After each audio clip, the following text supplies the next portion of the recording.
আসসালামু আলাইকুম রহমতুল্লাহ। সম্মানিত দর্শক, ভূমিকম্পে কাঁপছে দেশ, আতঙ্কে আছে মানুষ। রাসূল সাল্লাল্লাহু আলাইহি ওয়াসাল্লাম বলেন, তিরমিজি শরীফের 2371 নম্বর হাদিস, ইদা ফাআলাত উম্মতি 15 খাসলাতান হাল্লা বিহাল বালা। নবীজি বলেন, আমার উম্মত যদি 15টা নাফরমানি করে, 15টা অপরাধী হয়, আল্লাহ তাআলা তাদেরকে বিপদ বালা মুসিবত দিয়ে আঁকড়িয়ে দিবেন। এই 15টা নাফরমানি হলো, এক নম্বরে, ইদা কানাতিল মাগনামু দুয়ালান ওয়াল আমানাতু মাগনামান ওয়াজ যাকাতু মাগরামা ওয়া আতাআর রাজুলু যাওজাতাহু ওয়া আক্কা উম্মাহু। নবীজি বলেন, তারা রাষ্ট্রীয় সম্পদকে নিজের মনে করবে, অন্যের সম্পদকেও নিজের মনে করবে, যাকাতকে জরিমানা মনে করবে, এরপরে তারা স্ত্রীর আনুগত্য করবে, মায়ের অবাধ্য হবে। এরপরে নবীজি বলেন, ওয়াবাররা সাদিকাহু ওয়া জাফা আবাহু ওয়ারতাফাতিল আসওয়াতু ফিল মাসাজিদ ওয়া কানা যাঈমুল কওমি আরজালাহুম ওয়া উকরিমার রাজুলু মাখাফাতা শাররি। নবীজি বলেন, তারা বন্ধুকে সম্মান করবে, বাবাকে অপমান করবে, মসজিদে উচ্চ আওয়াজে কথা বলবে, সমাজের নিকৃষ্ট পর্যায়ের লোকগুলো সমাজকে নেতৃত্ব দিবে।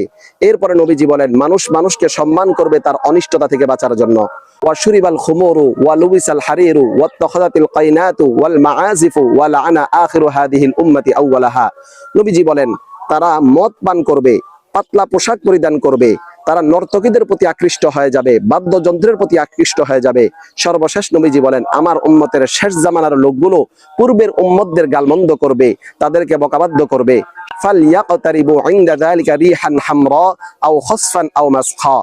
আমার উম্মত যদি এই 15টা নাফরমানি করে, তাহলে আল্লাহ তাআলা তাদেরকে 3টা শাস্তি দিবেন। এক নম্বরে হলো রিহান হামরা, অর্থাৎ গরম বাতাস চালু করে দিবেন, যার কারণে আজকে দেশের বিভিন্ন প্রান্তে আগুন লেগে যায়। 2 নম্বরে নবীজি বলেন, আও খসফা, আল্লাহ তাআলা জমিন ধসায় দিবেন, যার কারণে, যার আরেকটা ব্যাখ্যা হলো, আল্লাহ তাআলা ভূমিকম্প দিয়ে জমিনকে ধসায় দিবেন। 3 নম্বরে নবীজি বলেন, আও মাসখা, আল্লাহ তাআলা চেহারা বিকৃত করে দিবেন।